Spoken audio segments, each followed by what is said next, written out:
भगवान, मैं इस आदमी से अब बहुत ज़्यादा परेशान हो गई हूँ। जब देखो तब सोता ही रहता है।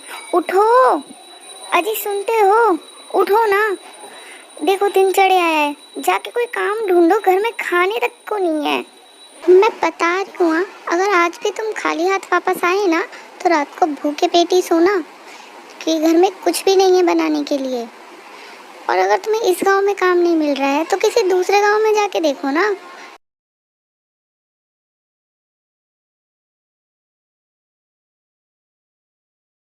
पता नहीं कौन सी घड़ी में मैं इस औरत को ब्याह के लाया था। चैन से थोड़ी देर सोने भी नहीं देती। जैसे एक बात तो आज इसने सच बोली। मुझे दूसरे गांव में जाकर भी काम ढूंढना चाहिए। क्या पता वहीं कुछ मेरे लायक काम मिल जाए। पत्नी की बातों को सुनकर रामू भी अपना गांव छोड़कर दूसरे गांव में काम की तलाश के लिए निकल पड़ा।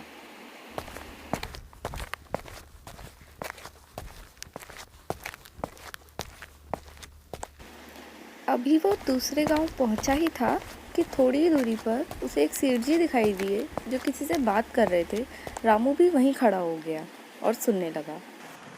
जग्गू, नए खेतों में काम करने के लिए कुछ मजदूरों की जरूरत है। देखो जरा कोई मिलता है तो। सेठ जी, मैं रामू, मैं दूसरे गांव से यहाँ पर काम की तलाश में आया हूँ। अगर मैं आपके कोई काम आ सकूँ तो बड़ी मेहरबानी होगी।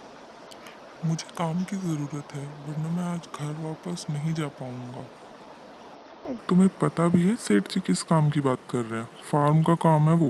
क्या तुम कर पाओगे? और सेठ जी को एक भरोसे वाला आदमी चाहिए। भाई जो भी काम हो मैं कर लूँगा। वैसे भी अभी मुझे काम की बहुत ज़रूरत है। ठीक है भाई, अगर तुम्हें काम की इतनी ज़रूरत है तो चलो मेरे साथ फार्म पे, वहीं देखते हैं कि तुम क्या कर सकते हो और क्या नहीं।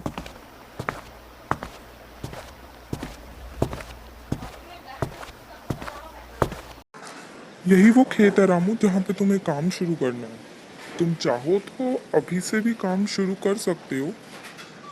जी सेठ जी, मैं अभी से काम शुरू कर देता हूँ। जैसा तुम्हें ठीक लगता है करो। काम खत्म होने के बाद शाम को घर पे आ जाना। अब से यही रामू की दिनचर्या बन गई थी। वो रोज जाके खेत में काम करता और फिर घर आ जाता। रामू को अपनी ये नई ज़िंदगी काफ़ी अच्छी लगने लगी थी। वो घर आता, उसकी पत्नी खाने पे उसका इंतज़ार करती, दोनों मिलके खाना खाते और खुशी खुशी रहने लगे थे। पता नहीं कौन है जिसने ये चोरी करी है। वैसे मैंने रामू को बुलाया है, उससे पूछते हैं। चलो देखो वो आ भी है। रामू, कल रात मेरे घर से एक चोरी हुई है जिसमें कुछ पैसे और कुछ जेवर गायब है। तुम शाम को मेरे घर पैसे लेने आए थे, क्या किसी को तुमने निकलते हुए देखा था वहाँ से? सेठ जी, मुझे लगता है रामू ही वो है जिसने चोरी करी है, क्योंकि कल रात को सबसे आखिर में यही आपके घर से बाहर आया था। नहीं नहीं सेठ जी, मैंने ऐसा कुछ भी नहीं करा है। मैं तो वहाँ से निकल के सीधा अपने। हाँ रामू, मुझे पता है तुम ऐसा कुछ नहीं कर सकते, लेकिन अब जब तक सारी जांच नहीं हो जाती तब तक तुम काम पर नहीं आ सकते, तो तुम्हें घर पे ही रहना होगा।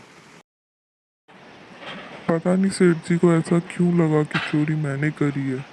मैंने तो कुछ करा भी नहीं। शाम ने पता नहीं क्यों सबके आगे मुझ पर ये इल्ज़ाम लगा दिया। मैं तो बस अपना काम कर रहा था। पता नहीं, भगवान ही जाने आखिर क्या होगा। पर अब मैं घर कैसे जाऊंगा? बेटा, तुम्हारे पास कुछ खाने को मिलेगा क्या? बड़े दिन हो गए, कुछ खाया नहीं मैंने। रामू अभी बैठ के कुछ सोच ही रहा था कि तभी एक भूखी बूढ़ी अम्मा उसके पास आती हैं।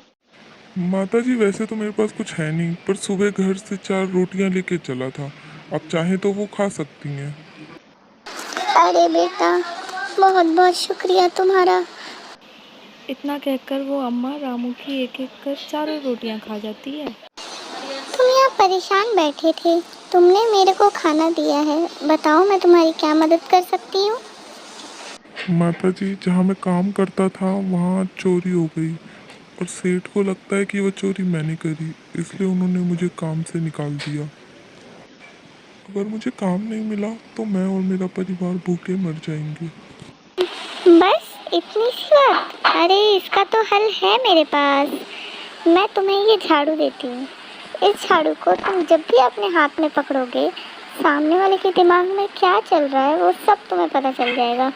ये एक जादुई झाड़ू है, तो इसका इस्तेमाल सही से करना। इस झाड़ू के लिए आपका धन्यवाद माता जी, मैं इसका सही से इस्तेमाल करूँगा। इतना बोलकर रामू उस बूढ़ी अम्मा से विदा लेके वहाँ से चला गया और वो उसे बैठी देखती रही जब तक वो आंखों से ओझल ना हो गया। ये पौधा जल्दी से बड़ा हो जाए, फिर ये हमें बहुत सारे फल देगा। हे भगवान, काश आज सारे फल बिक जाएं। ओह, उस औरत ने तो सही कहा था। इस झाड़ू की मदद से मेरे को लोगों के मन की बातें। रामू उस झाड़ू को लेकर सेठ के पास पहुंचा। सेठ जी, मुझे आपको कुछ दिखाना है जिससे ये पता चल जाएगा चोरी किसने की है। यहाँ क्या कर रहे हो?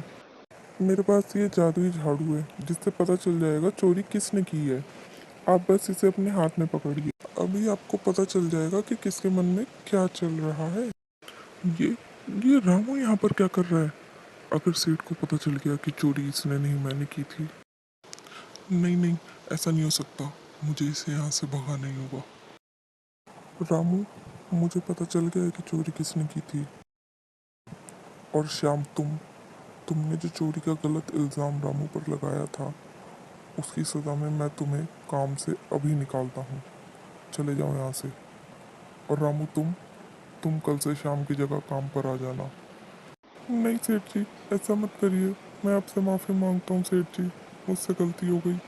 तुम्हारी गलती की यही सजा है श्याम, चले जाओ यहाँ से, वरना मुझे मजबूरन पुलिस को बुलाना पड़ेगा। रामू, अब से तुम शाम की जगह मेरे साथ काम करोगे और सारे हिसाब किताब का ध्यान रखोगे। मुझे तुम पर पूरा भरोसा है। इतना कहकर सेठ ने दोबारा रामू को काम पे रख लिया और रामू भी खुशी खुशी अपनी जिंदगी जीने लगा।